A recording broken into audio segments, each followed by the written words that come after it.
Louise Peller avec ce prénom très républicain et ce nom qui invite déjà, qui suggère déjà une migration.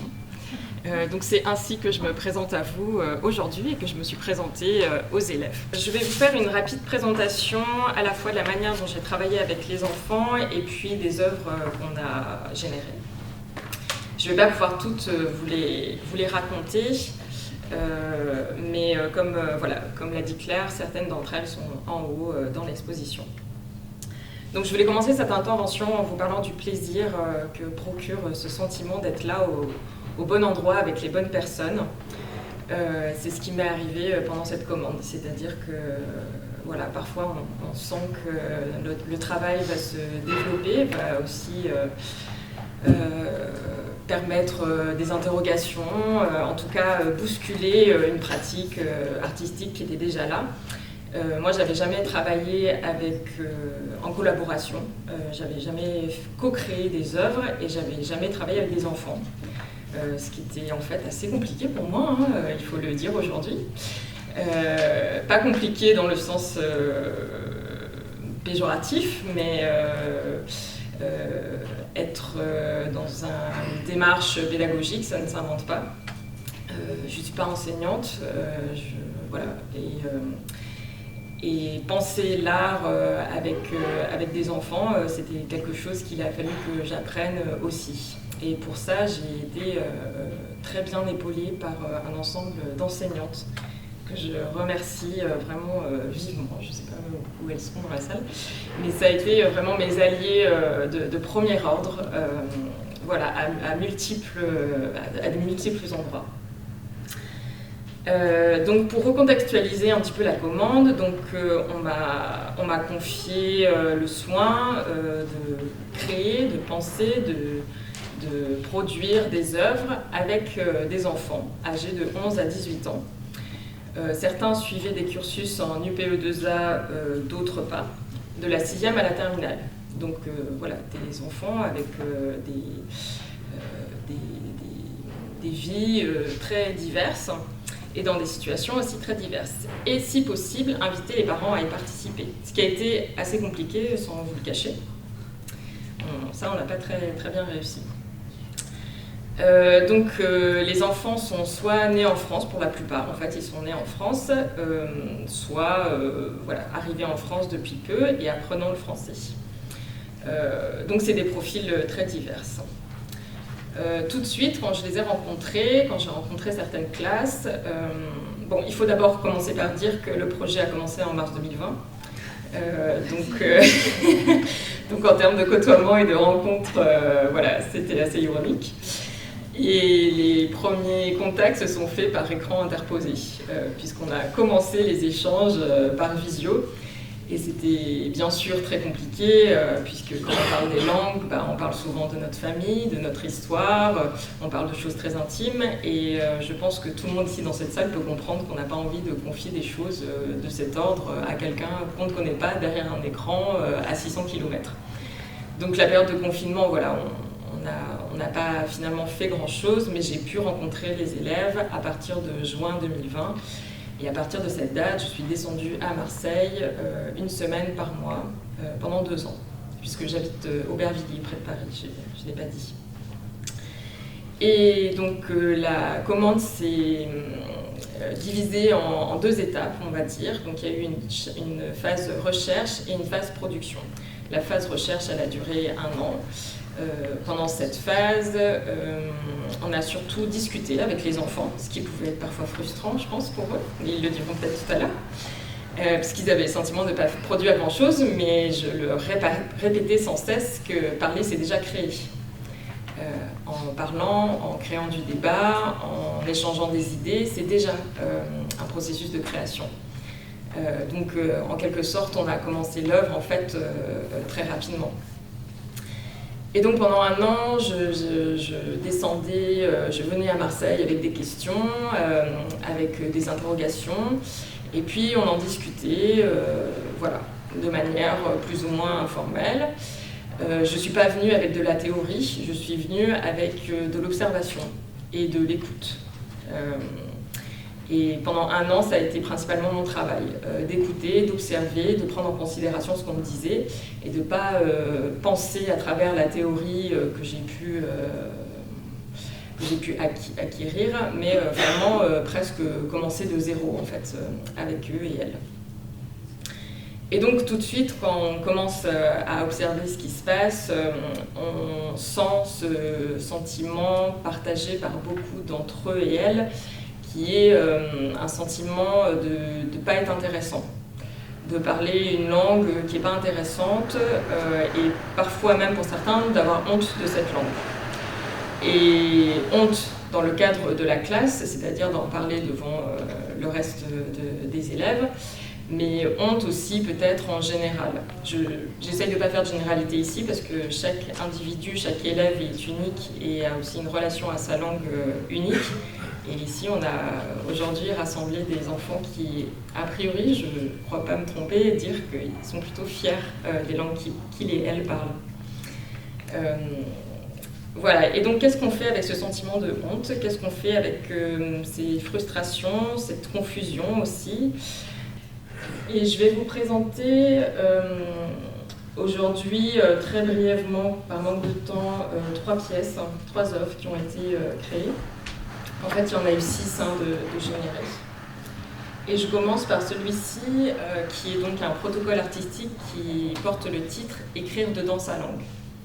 En art, ce qui est important, c'est que les protocoles soient activés de manière subjective, c'est-à-dire que tout le monde va venir interpréter, chacun et chacune va venir interpréter ce que je propose.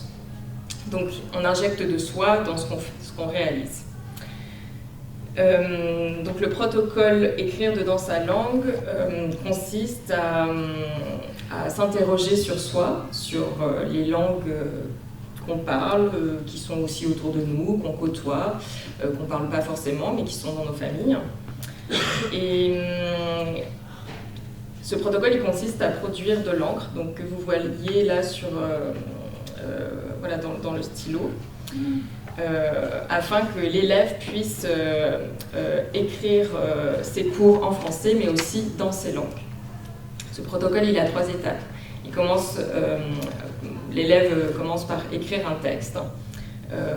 Voilà, je ne rentre pas dans les détails parce qu'on n'a pas beaucoup de temps. Écrire un texte avec plusieurs éléments en utilisant la métaphore. Si ma langue était une couleur, si ma langue était un objet, si ma langue était une personne, etc. Donc chaque texte est personnel. Ensuite, en art plastique, ils vont venir réaliser des objets qui matérialisent toutes ces métaphores. Donc si je dis si ma langue était un animal, ce serait un lion parce que ma langue, elle rugit et elle a peur de personne. En art plastique, je vais fabriquer un petit lion en terre ou en dessin. Et ensuite, 3e étape, on va distiller tous ces objets pour produire cette encre que donc on va injecter dans les stylos.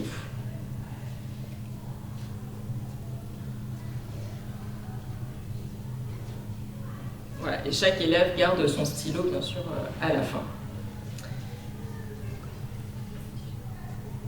La seconde pièce dont je voulais vous parler, elle s'appelle La Marseillaise, c'est la typographie du Vieux-Port.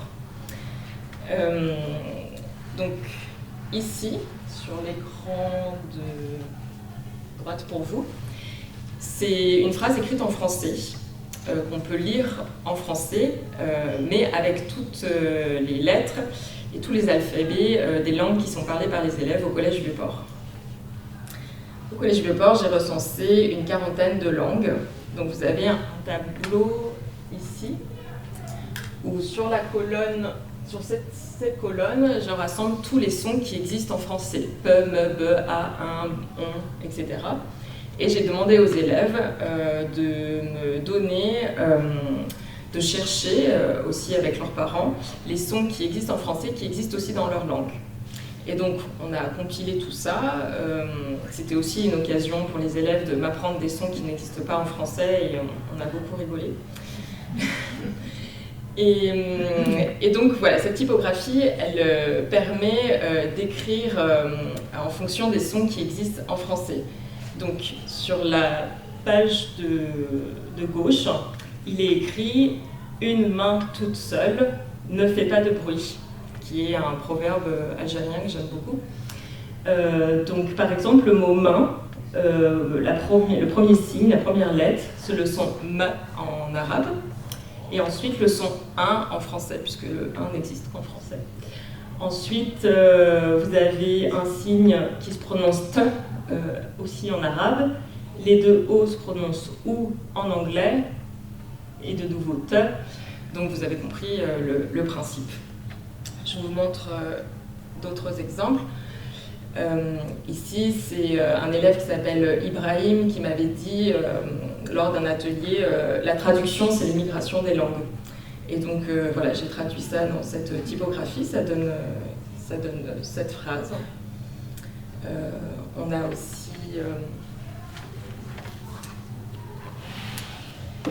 aussi Ejar, de ce côté-ci, qui dit « Quand j'étais petite, je parlais couramment kurde, et maintenant, je l'ai oublié.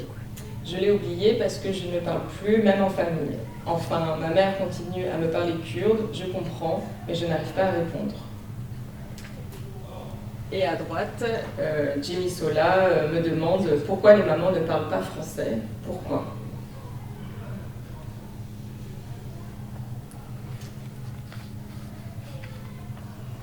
Voilà, et vous pouvez retrouver la typographie en haut dans l'exposition à travers un dessin mural qui regroupe tous les prénoms des enfants avec qui j'ai travaillé cette année.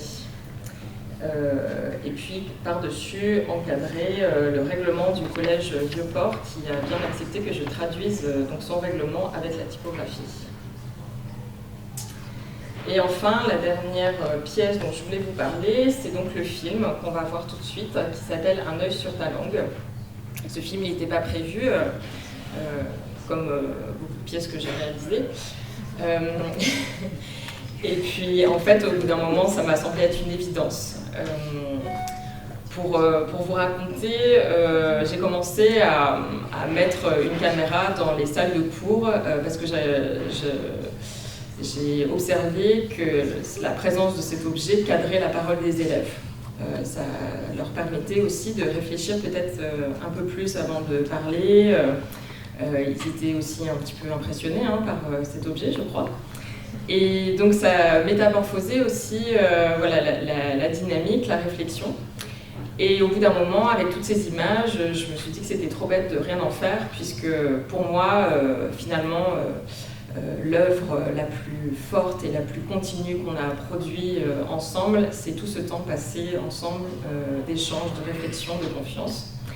Et c'est ça que j'ai voulu montrer dans le film. C'est un film pratiquement sans adultes, qui est vraiment construit par la parole des enfants que j'ai interviewés. Et voilà, ils répondent tout simplement avec beaucoup d'intelligence et de sincérité à des questions, beaucoup de maturité aussi. Et je les remercie encore une fois de la confiance qu'ils m'ont accordée.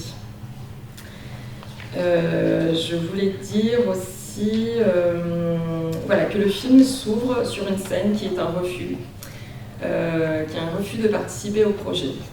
Pour moi, cette scène, elle était très très importante parce que, comme je l'ai dit au début, c'était l'attitude que j'ai rencontrée avec la plupart d'entre eux et elles au début de la commande. Ils ne voulaient pas participer parce que se sentant pas, voilà, pensant que leur langue n'était pas une langue importante, etc. Pour plein de raisons. Et voilà, et pour moi c'était important de montrer ça aussi qui fait partie de la réalité du contexte que j'ai rencontré. C'est pas non plus, voilà, les enfants n'étaient pas non plus, enfin c'était pas Disneyland quoi. Il a vraiment fallu travailler avec eux, établir un rapport de confiance. Et pour ça, on ne peut pas le faire avec 3 heures d'atelier. Il a vraiment fallu 2 ans pour réaliser ce film. Voilà. Et bien, je vous remercie et je vous remercie d'être venu aujourd'hui.